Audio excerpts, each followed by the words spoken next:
1 Coríntios capítulo 2. Vamos ler, eu quero ler com você, a partir do versículo 6. Todavia, falamos sabedoria entre os perfeitos, não porém a sabedoria deste mundo, nem dos príncipes deste mundo que se aniquilam, mas falamos a sabedoria de Deus, oculta em mistério, a qual Deus ordenou antes dos séculos, para a nossa glória, a qual nenhum dos príncipes deste mundo conheceu, porque se conhecesse, nunca teriam crucificado o Senhor da glória.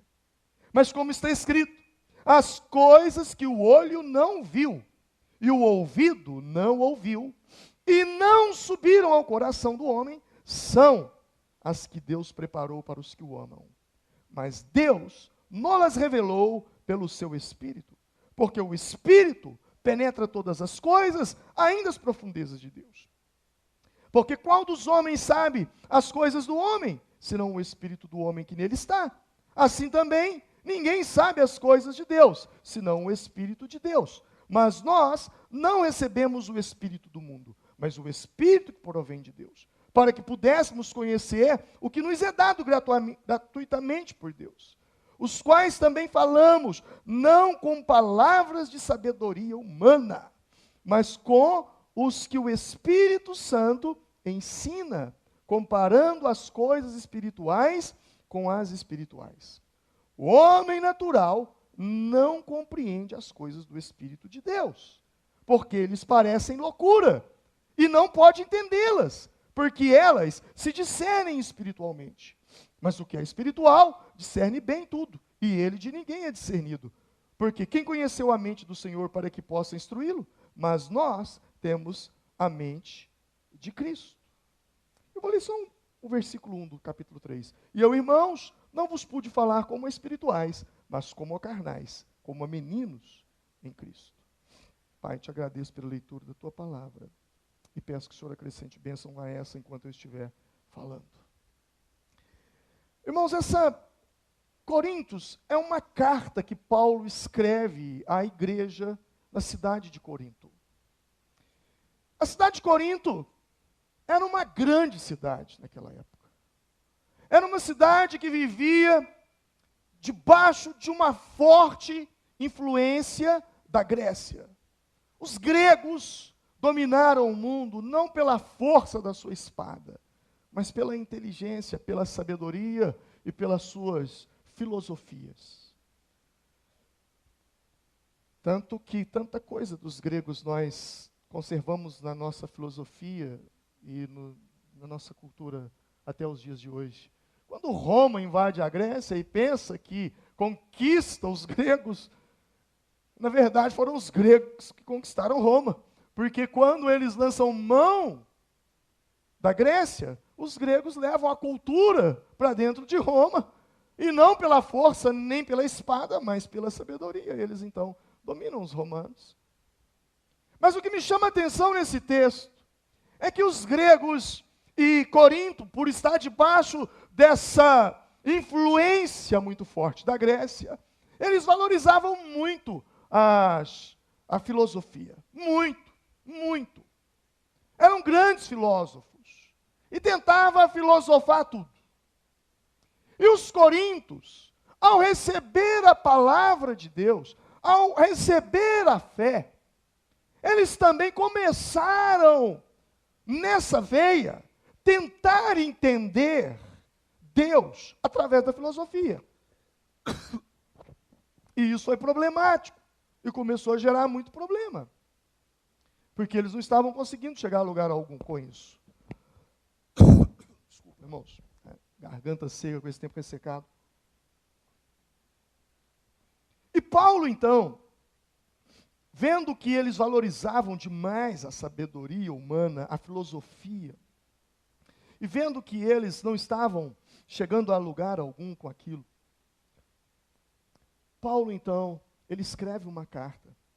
E o que me chama a atenção é que no capítulo 1, versículo 18, Paulo fala da loucura da cruz. No versículo de número 19, Paulo diz, eu destruirei, Deus falando, destruirei a sabedoria dos sábios e aniquilarei a inteligência dos inteligentes. No versículo 22 diz, porque os judeus pedem um sinal e os gregos buscam a sabedoria. O que era muito notório entre eles. Mas no versículo 27 ele diz, mas Deus, eu gosto muito desse texto. Deus escolheu as coisas loucas deste mundo para confundir as sábias. E Deus escolheu as coisas fracas deste mundo para confundir as fortes. E Deus escolheu as coisas vis deste mundo. E as desprezíveis, e as que não são, para aniquilar as que são. Sabe, me chama a atenção isso. Paulo está falando, tentando convencer aquele povo sobre a sabedoria de Deus, a sabedoria divina, e não a sabedoria humana, que eles colocassem o foco ali. Mas o que me chama a atenção é que no meio dessa fala de Paulo, de repente, ele para e fala, existem 3 tipos de pessoas. E ele começa a citá-las. O homem natural, o homem espiritual e o homem carnal. Nós, como cristãos, convivemos com pessoas assim. Pessoas que são espirituais, pessoas que são naturais, pessoas que são carnais. O espiritual é aquele que realmente crê na palavra e procura obedecer a Deus e procura ter uma vida não religiosa, mas uma vida de relacionamento com Deus. Porém, o carnal, ou melhor, vamos deixar o carnal, sim, o carnal. O carnal é aquele tipo de gente que está com a gente, está no nosso meio, mas o testemunho dele, o caráter dele é tão ruim. É tão ruim. Sabe, é gente que não agrega, é gente que não acrescenta nada na nossa vida. É gente que vive com a Bíblia na mão, mas vive enganando, mentindo, trapaceando. Sempre tentando levar vantagem em cima de alguém. Vive com uma aparência, mas maltrata a família, maltrata a esposa, maltrata o marido, maltrata os filhos. Esse é o carnal. Paulo não está falando de gente lá de fora. Paulo não está falando de gente que está lá fora aprontando nos bares, nos motéis, nas boates, Não, Paulo não está falando. Paulo está falando para um povo da igreja de Corinto, para os cristãos. E Paulo também fala de o homem natural. E é sobre esse homem natural que eu quero me deter falando nessa noite, seguindo essa série que nós estamos trabalhando sobre a rota do avivamento. O homem natural.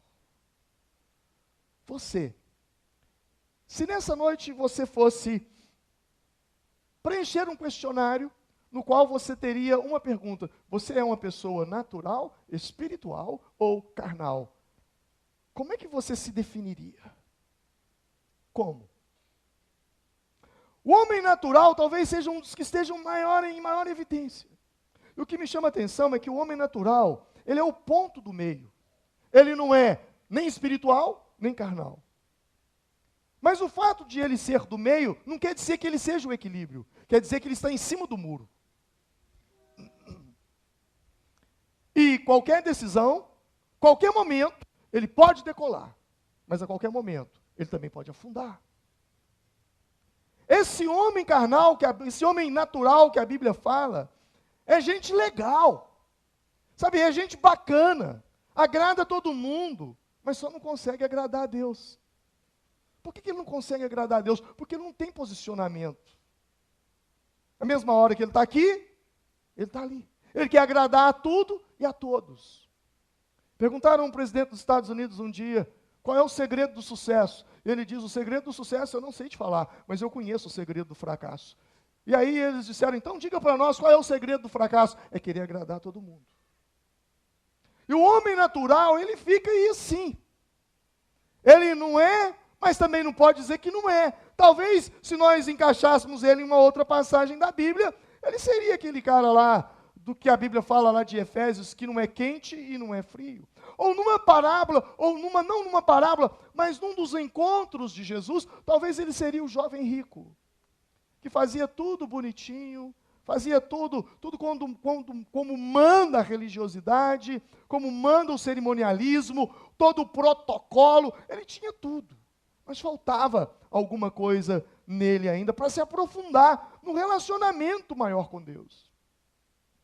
O homem natural que eu me refiro não é uma pessoa de má índole, não é uma pessoa, um mau caráter, não. Pelo contrário. É uma pessoa da melhor qualidade humana, se assim posso dizer. Mas é só isso, humano. É só gente boa. Só gente boa. Ele não tem uma espiritualidade na vida dele. Ele não tem relacionamento com Deus. Todo o entorno dele em relação a Deus gira em torno de performance, religiosidade ou cerimonialismo. Ele não consegue se aprofundar.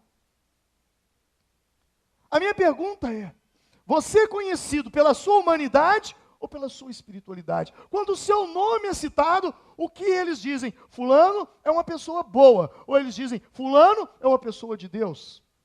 Perguntaram a Jesus um dia, essa mesma citação que eu fiz agora há pouco, do homem rico: bom mestre, que farei para herdar a vida eterna? Eu disse para ele: por que me chamas bom? Bom é o Pai. Uma coisa é quando eu sou bom, outra coisa é quando a bondade de Deus está em mim, porque aí a glória vai para Ele. O mérito não é meu. Eu estou ajudando não é porque eu sou bonzinho, não, eu estou ajudando porque a Bíblia manda. Eu estou fazendo bem não é porque eu sou bonzinho, não. Eu estou fazendo bem é porque a palavra de Deus diz. E quando você age dessa forma, você não se frustra na vida. Ok? Está entendendo? Se eu te der isso aqui, porque eu sou bonzinho, se você pegar isso aqui e jogar fora, eu vou ficar muito revoltado com você. Mas olha só, que desprezou o que eu dei para ele, e não sei o quê, e não sei o que. Você já viu, já aconteceu isso com você? É quando você faz, porque Deus mandou, o que ele vai fazer com aquilo, ou o que ele vai deixar de fazer, é problema dele, não é meu, minha parte era entregar. Acabou. Não sou eu que levo a glória, é ele. Mas o que me chama a atenção aqui ainda é a vulnerabilidade de ser um homem natural. Paulo estava falando justamente isso para aquelas pessoas. Por que há uma vulnerabilidade nisso? Pelo fato dele não ser carnal nem espiritual, ele é uma pessoa que vive de altos e baixos na fé. Um dia ele está com Deus, outro dia ele está com o diabo. Um dia ele está dizendo, não, porque nós temos que fazer isso, porque Deus é isso, Deus é aquilo. Então, no outro dia, eu não quero saber mais de Deus, porque Deus não fez isso para mim, porque Deus não fez aquilo para mim, eu não passei no concurso, não consegui aquilo.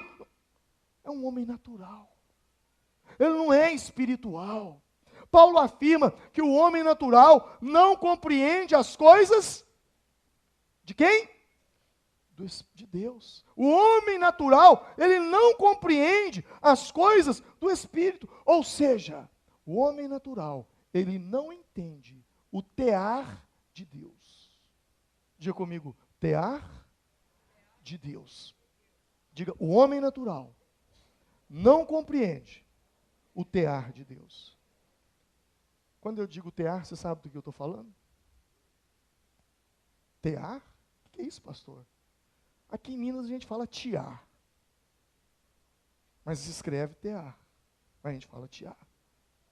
Tear. Aí eu vou lá quando eu era bem criancinha.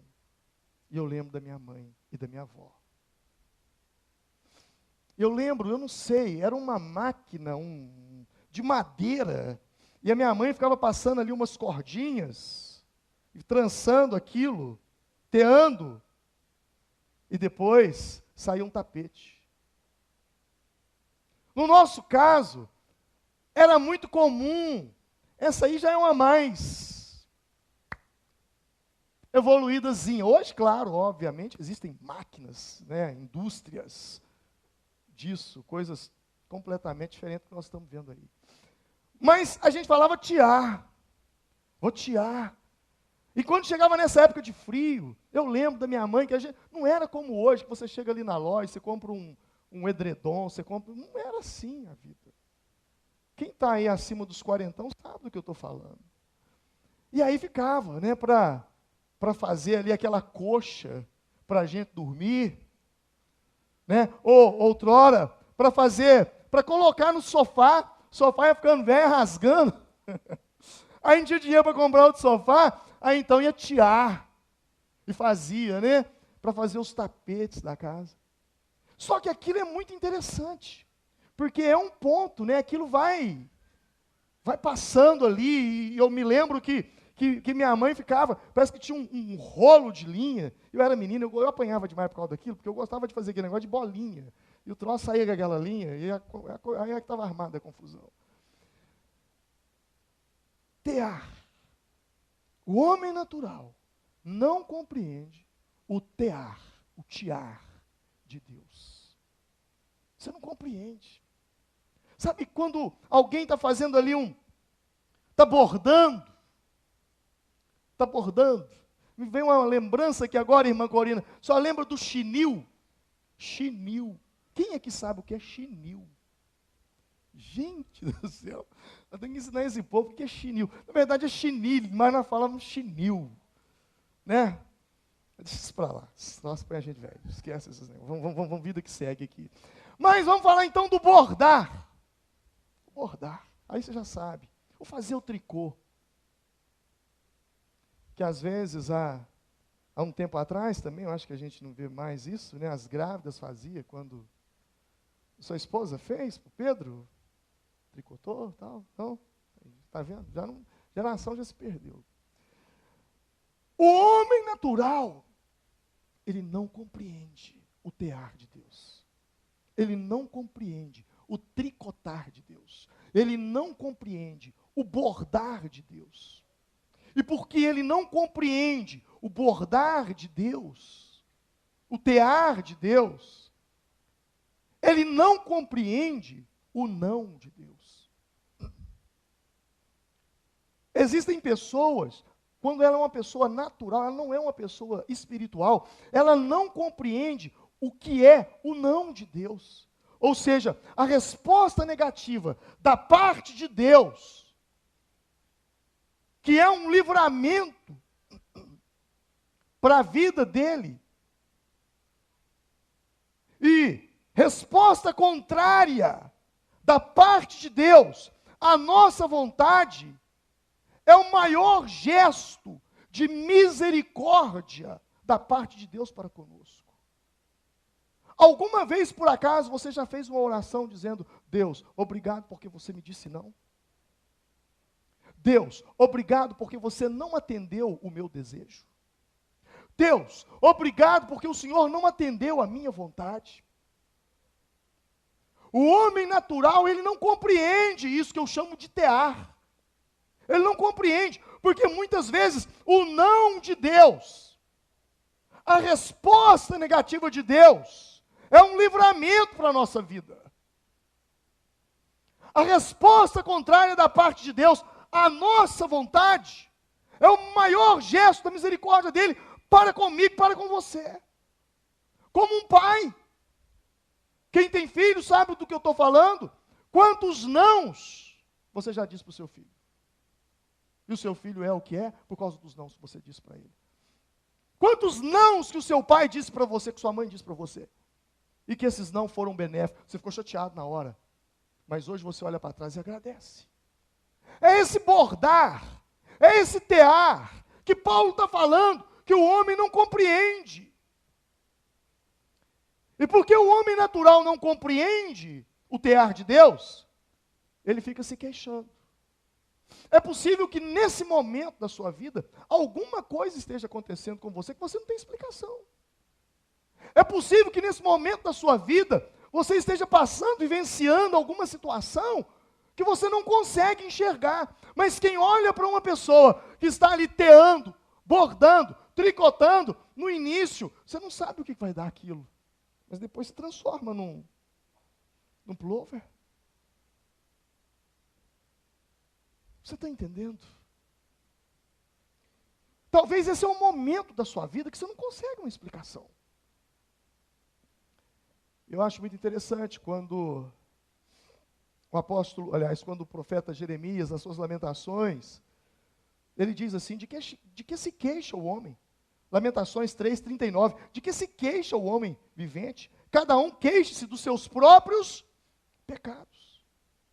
O homem natural, por não compreender o tear de Deus, ele vive o tempo todo reclamando. Ele reclama de tudo, o tempo todo. Todos os acontecimentos na vida dele é uma razão de reclamação. Ele não tem muita coisa para agradecer. Pelo fato dele ser natural, ele só vê as coisas pela ótica humana. E quando a gente olha para esse mundo com a ótica humana,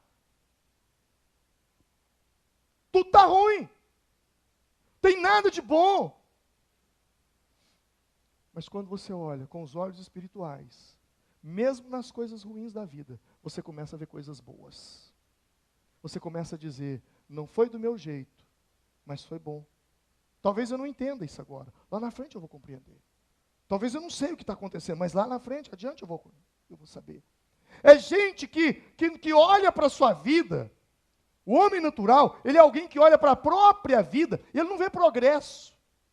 Ele não vê progresso. Ele não vê que ele está crescendo. Ele não vê por quê? Porque ele não consegue olhar com os olhos espirituais. Ele não vê um progresso na vida dele. Tudo está ruim, de tudo é reclamação. Eu me lembro de uma frase de Martin Luther King, um pastor batista. Martin Luther King Jr., ele disse o seguinte: eu não sou quem eu gostaria de ser. Eu não sou quem eu poderia ser. Ainda eu não sou quem eu deveria ser. Mas graças a Deus, eu não sou mais quem eu era. Será que você pode ter esse mesmo sentimento na sua vida? Eu não sou quem eu queria ser. Mas uma coisa eu também não sou quem eu era. Quando você olha com seus olhos espirituais, é que você começa a ver isso. Vamos parar, vamos pensar um pouco. Adão. Diga comigo, Adão. Lembra do Adão da Eva lá da Bíblia? Quem era Adão? Quem era Adão antes de ser formado? Quem era? Nada. Não, na melhor das hipóteses, então, Adão era nada. E Adão, depois se transformou num monte de barro. Depois ele recebe o sopro de Deus. E aquele monte de barro se transforma num homem. E não para por aí. Deus o fez à sua imagem e semelhança. E poderia ter acabado, mas não. Gênesis diz que Deus deu-lhe poder sobre toda criatura que se move sobre a face da terra. Deus lhe deu poder, Deus lhe conferiu o título de dono da terra, dono do planeta Terra. Tudo que se movia sobre a face da terra e das águas estava submisso a Adão.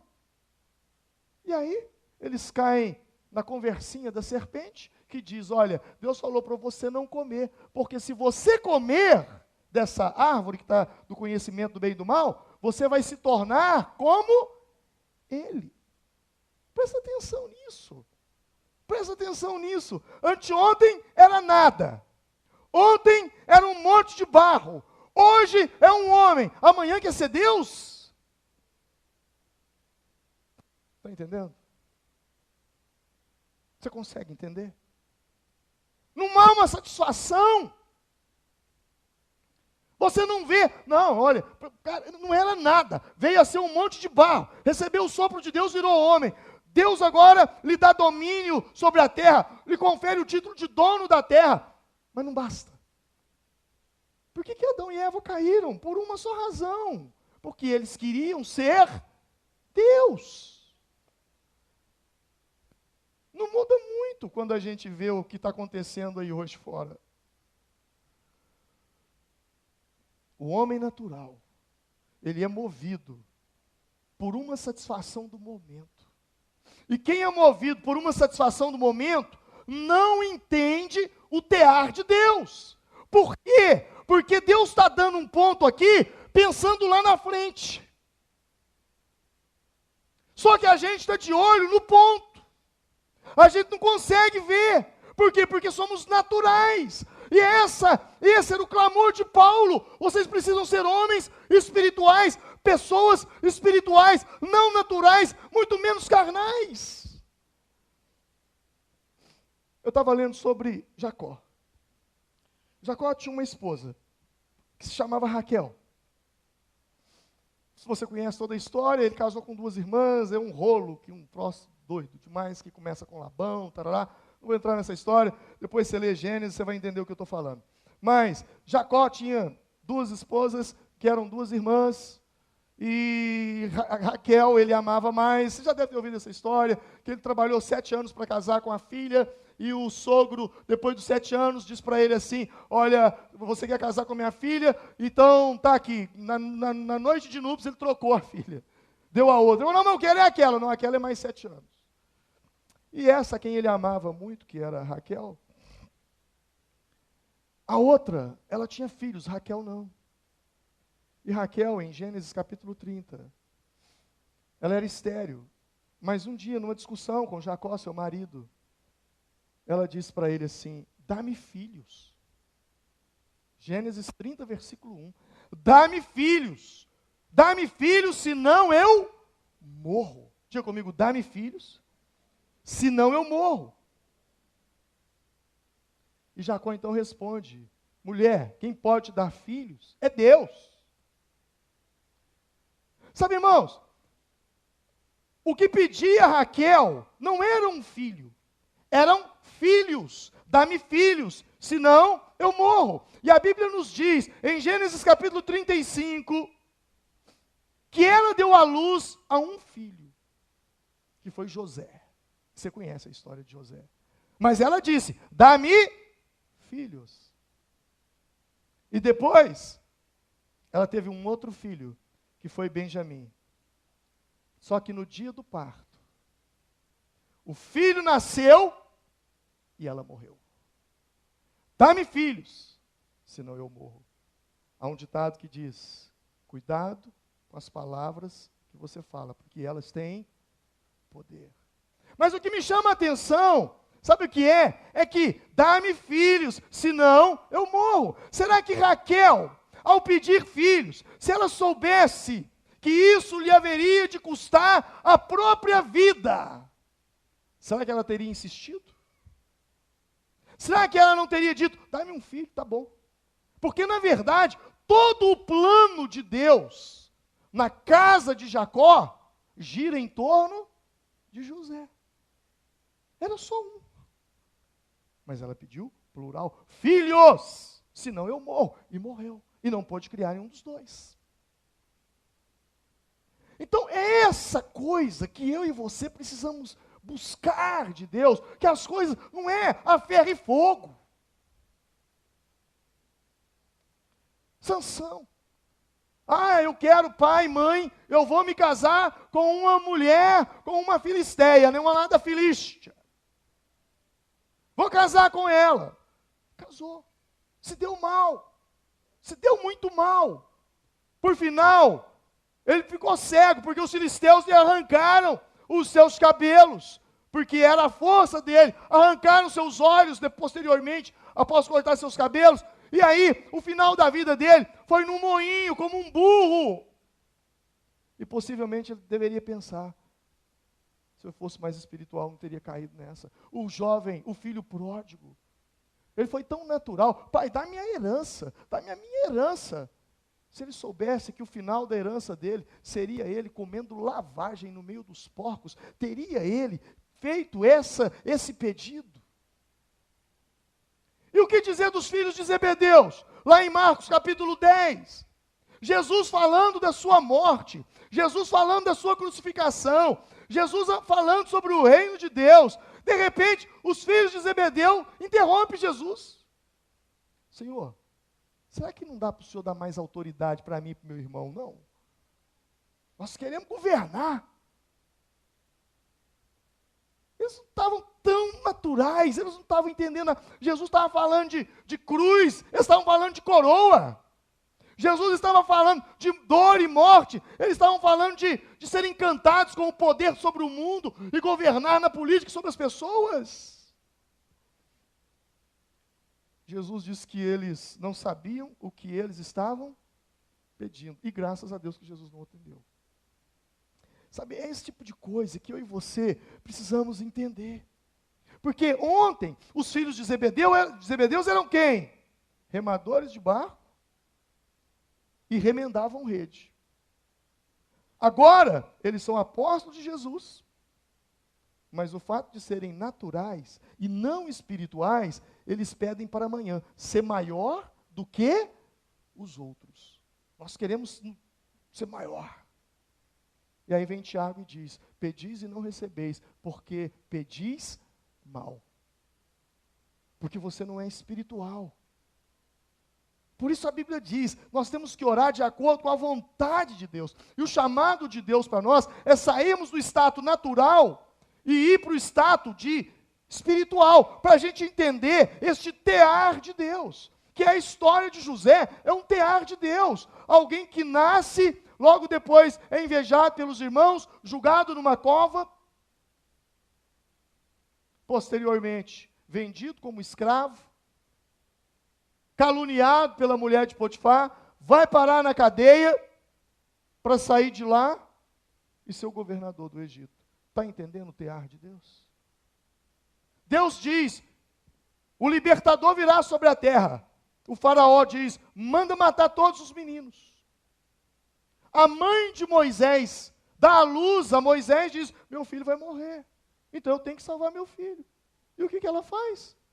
Eu tenho que salvar meu filho do faraó, porque o faraó vai matar todas as crianças, meu filho vai morrer, já estava matando. Ela pega o menino, coloca o menino no cesto, o menino desce pelas águas do Nilo, lá embaixo quem estava se banhando? A filha de faraó. É o tear de Deus. O que é aquilo ali? Está chorando, traz. Gente, que gracinha desse menino. Pega o menino, chega em casa, faraó, papai, olha o que eu achei no rio, deixa eu criar. Onde é que Moisés foi criado? No palácio de Faraó. É o tear de Deus. É o tear de Deus. E a gente, às vezes, por ser tão natural, a gente não entende isso. Outro dia, há um mês atrás, eu estava conversando com a minha esposa e foi logo quando eu dei um bug, né? O meu médico falou que eu dei um bug. E eu disse para ela, olha, não ore para eu ser curado. Eu entendi perfeitamente que aquilo não era uma doença. Era Deus falando, quieta, eu preciso falar com você. Foi 2 meses quieto, só ouvindo. Só ouvindo.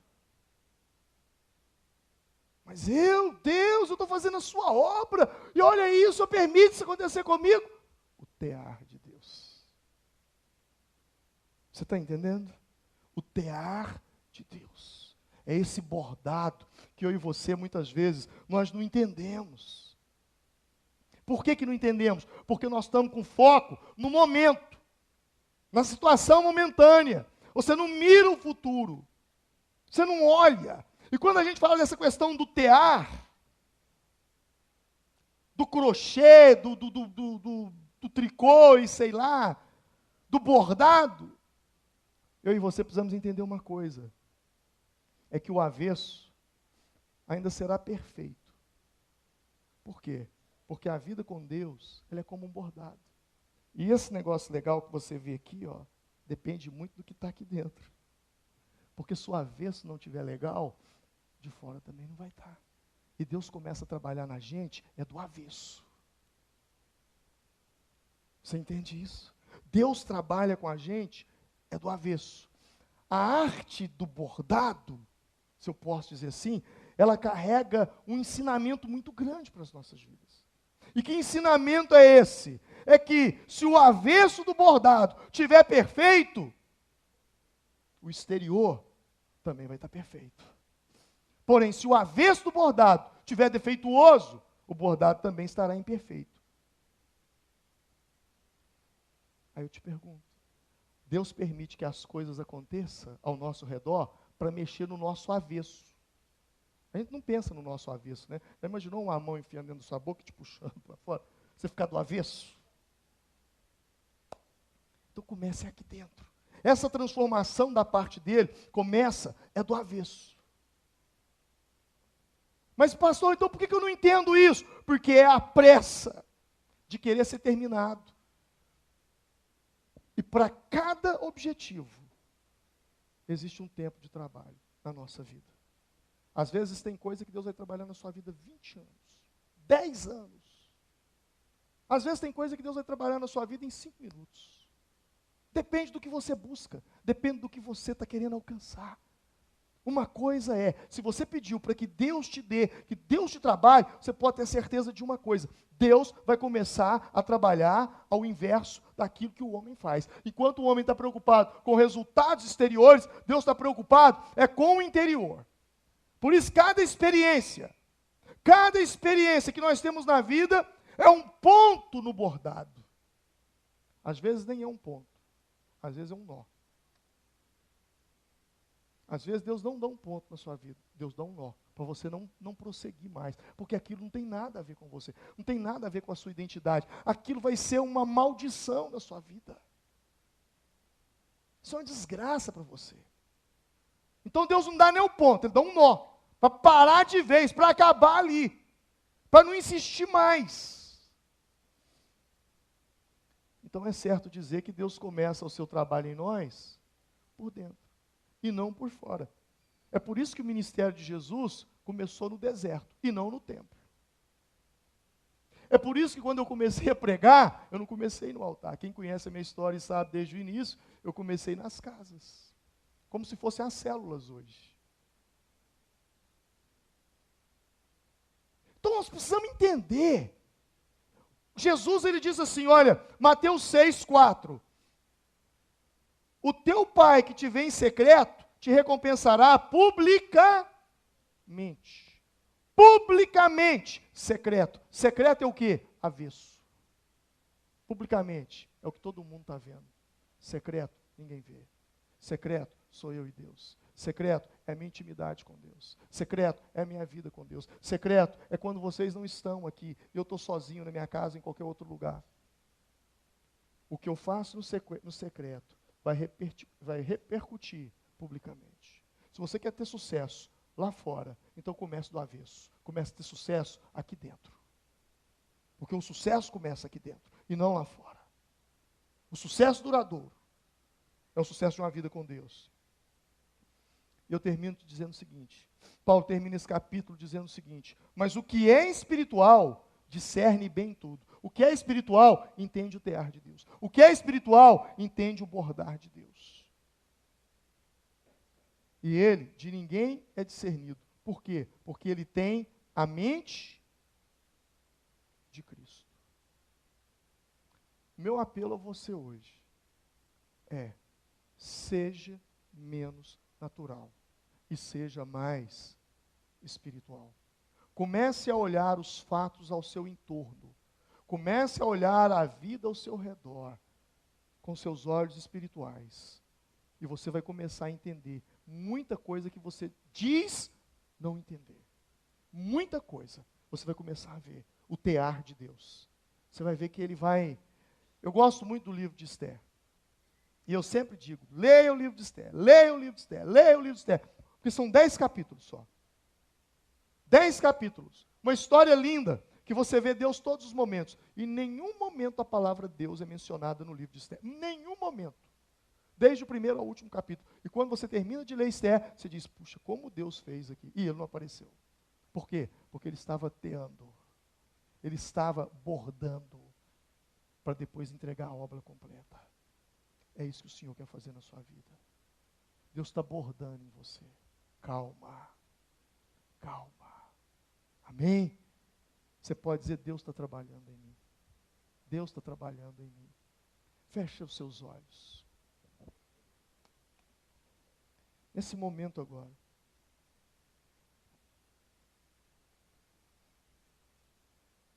Aonde você pensa que Deus está trabalhando na sua vida? Qual área da sua vida que está acontecendo um ponto? Esse tear de Deus, aonde ele está acontecendo em você? Aonde o tear de Deus está acontecendo com você? Talvez você esteja vivendo uma situação que você diz, Deus, eu não entendo. Eu não compreendo o que está acontecendo comigo. Eu não estou entendendo.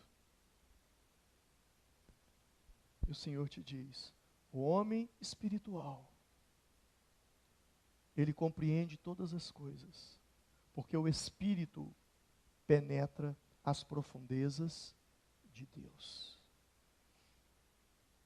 Deus vai revelar para você. Deus vai mostrar para você. Deus vai trazer clareza para você.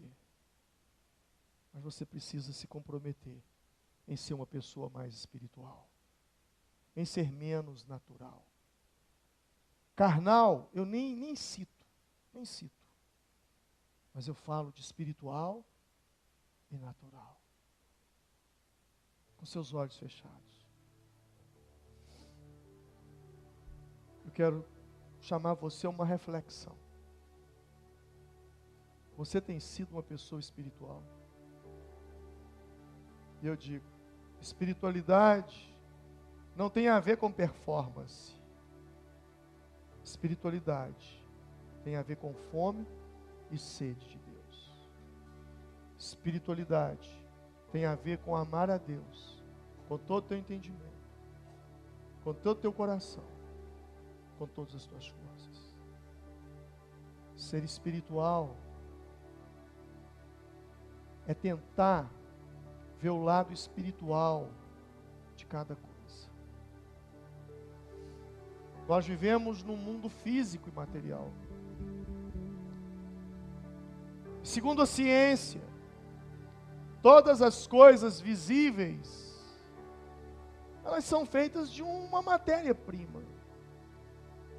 E nem sempre aquilo que se vê foi feito aparentemente daquilo que é visto.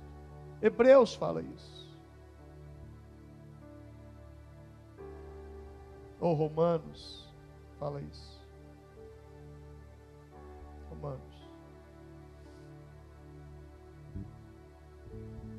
O que eu quero que você enxergue nessa noite, ou pelo menos saia daqui com esse entendimento, é de buscar uma percepção espiritual naquilo que está acontecendo na sua vida material.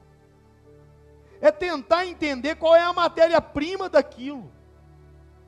Qual é a matéria-prima daquela circunstância? Qual é a matéria-prima daquele evento que está ocorrendo com você? Jó passou por uma série de situações cuja matéria-prima era um ataque espiritual. Talvez você não consiga enxergar isso. Ou talvez até coisas que você não está gostando, mas é Deus que está te dando. Porque os embrulhos de Deus não são como os embrulhos de presente do homem, todo bonitinho, com papéis e fitinhas. Muitas vezes, Deus nos dá um presente, embrulhado num papel chamado problema. E quando nós olhamos aquele papel chamado problema, imediatamente nós descartamos. Por causa da embalagem, a gente descarta o conteúdo. E se você é uma pessoa espiritual, você vai perceber que a embalagem é ruim, que a embalagem é feia, mas o conteúdo é tudo aquilo que você queria para a sua vida. Mas quando você não é espiritual, você é uma pessoa natural, você julga pela embalagem, e você já descarta, e você já ignora. Nessa noite, o Senhor te diz, não seja como os coríntios, não seja. Não seja como eles, que tentam ver a vida pela ótica da filosofia humana, pela inteligência humana. Porque a inteligência humana é burra. Ela é tão burra que um movimentinho no planeta Marte é vida. E um feto no ventre de uma mulher não é vida. A inteligência humana, ela é burra. Tão burra que uma árvore tem mais valor do que uma vida humana. Tão burra que a condenação de quem corta uma árvore talvez seja igual ou maior, muito do que o que matou alguém. Porque a sabedoria humana, ela inverte os valores, ela corrompe. E Deus te chama nessa noite a buscar a inteligência que vem do alto. A inteligência que a humanidade não tem resposta. De onde vim? Quem sou? E para onde vou? Qual é a minha missão nessa terra? Por que nasci nessa cidade? Por que vivo aqui ou acolá? Por que eu trabalho com o que eu trabalho? Por que eu tenho as habilidades que eu tenho? Essas perguntas te levarão a um contato com o teu Criador. Pai, nós oramos a Ti nessa noite. E nós oramos a Ti nessa noite em busca, Senhor, de algo que só o Senhor pode nos dar. A mente de Cristo, que é formatada, não por um milagre do Senhor, que desce do céu como um raio na nossa cabeça, mas pelo conhecimento da Tua palavra. Porque a Tua palavra diz em Romanos: não vos conformeis com este mundo, mas transformai-vos pela renovação do vosso entendimento. Pelo conhecimento da palavra de Deus. Pai, em o nome do Senhor Jesus. Pai, nós oramos agora. Nós buscamos agora essa sabedoria que não é humana. Essa sabedoria que vem do alto, que passa pelas sagradas letras das páginas da Tua palavra, que nos dá olhos para entender aquilo que, humanamente falando, não é visível, aquilo que nos mostra, não aquilo que os nossos olhos veem, mas o que está por detrás daquilo. Senhor, a minha oração nessa noite é que a nossa consciência seja aguçada, é que o Espírito que está dentro de nós seja vivificado, para que nós possamos ser homens, mulheres espirituais, não naturais. Que ao olharmos para os nossos filhos, que ao olharmos para o nosso casamento, além daquilo que é humano, físico, nós possamos ver aquilo que é espiritual, porque é ali que está a matéria-prima, ali é que está a razão de ser, ali é que está o motivo, aquilo que gera. Pai, nós oramos a Ti nessa noite. Pai, nós buscamos a Tua face nessa noite. Meu irmão, eu quero te convidar a se colocar em pé agora. Eu quero te convidar a se colocar em pé. Em o nome do Senhor Jesus, olhe para dentro de você, para o seu avesso. Para o seu avesso. Aonde é que Deus está trabalhando? É no seu orgulho? Se Deus precisa de trabalhar no seu orgulho, se prepare para a humilhação. Porque o antídoto do orgulho é a humilhação. Aonde? Aonde? Que área da sua vida? Que área da sua vida? Que área da sua vida Deus está bordando? Que área da sua vida que Deus está te virando do avesso? O que você não gostaria que acontecesse, que está acontecendo com você. O que você repugna, mas você está experimentando. Parece que você está como uma ovelha muda perante os seus tosqueadores, sendo levada para o matadouro. É Deus trabalhando no nosso ego. É Deus trabalhando no nosso eu. É Deus trabalhando no nosso eu, no nosso homem natural, para que eu e você venhamos morrer para nós mesmos e ressuscitar para o Senhor, e ver a vida com outros olhos, não como o mundo vê, porque o mundo está cego. Pai, em o nome do Senhor Jesus, Eu posso fazer uma oração para cair fogo. Eu posso fazer uma oração para que haja curas, para que haja libertações. Mas a minha oração nessa noite é que o Senhor visite o avesso. A minha oração nessa noite é que o Senhor penetre, ó Deus, dentro dessa pessoa, Pai. E em o nome do Senhor Jesus, o Senhor venha trabalhar, ó Deus. O Senhor venha trabalhar na vida dessa pessoa. O Senhor venha transformar essa pessoa de um homem natural em um homem espiritual. De uma mulher natural em uma mulher espiritual.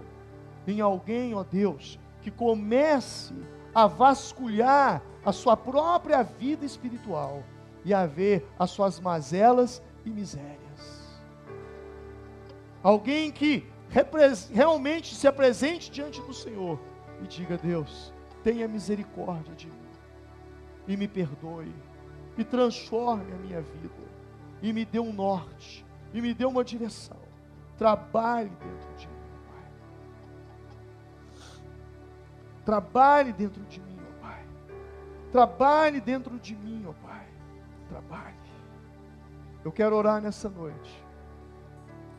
Mas eu quero orar especificamente para aquelas pessoas que nessa linguagem metafórica do avesso entendem que em alguma área da sua vida Deus está trabalhando no seu avesso. Alguma área da sua vida você está extremamente descontente. Eu quero te convidar a vir aqui à frente. Eu quero orar com você, para que você entenda o ponto a ponto desse tiar, desse bordar de Deus na sua vida. Pastor, eu tenho uma situação que está dificílima. Vem para cá. Eu quero orar com você. Pastor, tem uma situação que eu já não suporto mais, eu já não sei mais o que fazer. Vem para cá. Vem para cá. Pastor, as portas se fecharam para mim de uma maneira que eu não consigo. Eu não consigo entender. Pastor, de repente minha vida virou do avesso. Já ouviu essa expressão? De repente virou do avesso. De repente virou tudo cabeça para baixo, perna para o ar. De repente foi uma virada na minha vida. Uma virada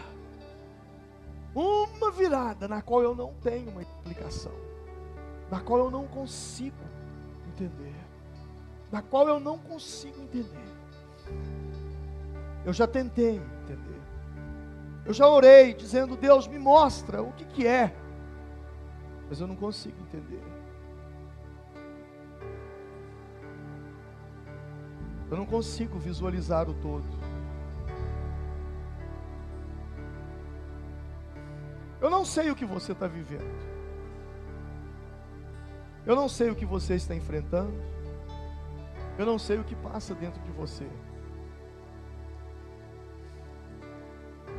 Mas se realmente em algum momento você tem tido de fato uma entrega de Deus na sua vida,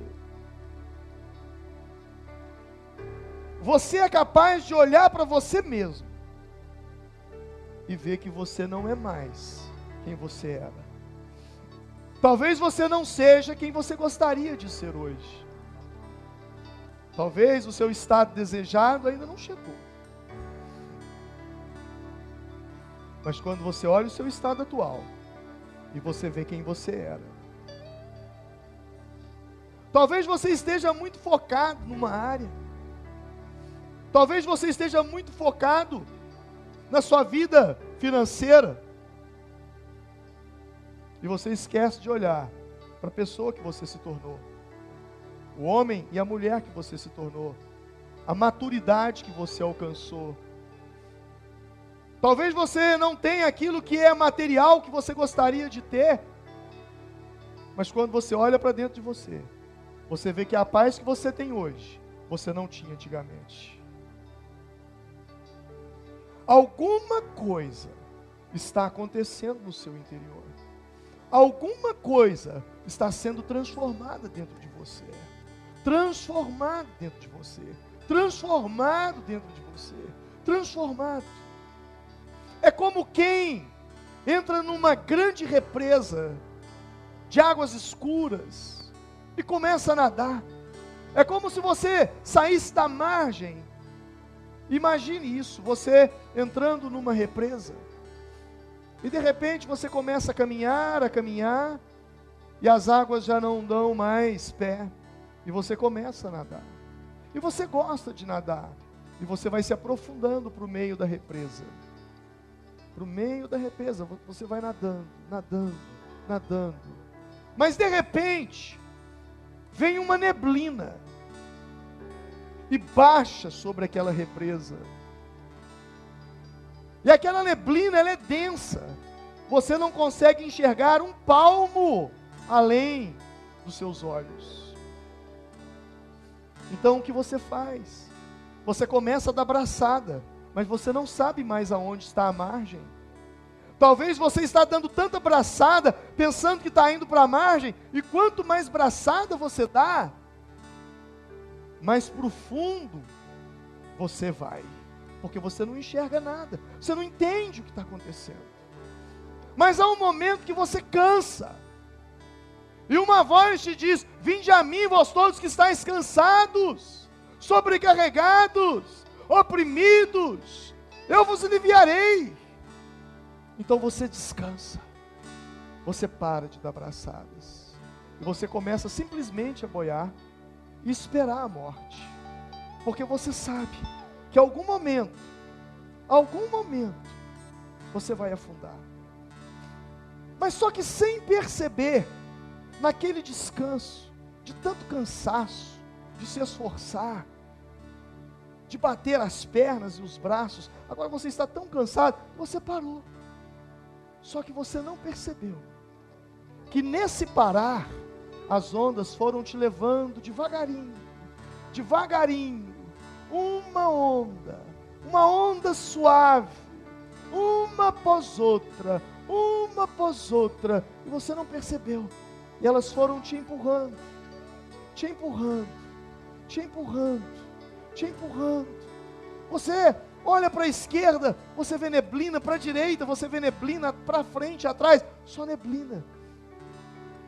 Mas num determinado momento, você diz: eu vou experimentar ver a profundidade de onde eu estou. E você tenta afundar. Mas quando você tenta afundar, você percebe que a água onde você está batendo na tua cintura. Porque sem perceber, as águas te levaram para as margens. As ondas te levaram para as margens. É assim que Deus faz conosco. É assim que o Senhor está fazendo com você.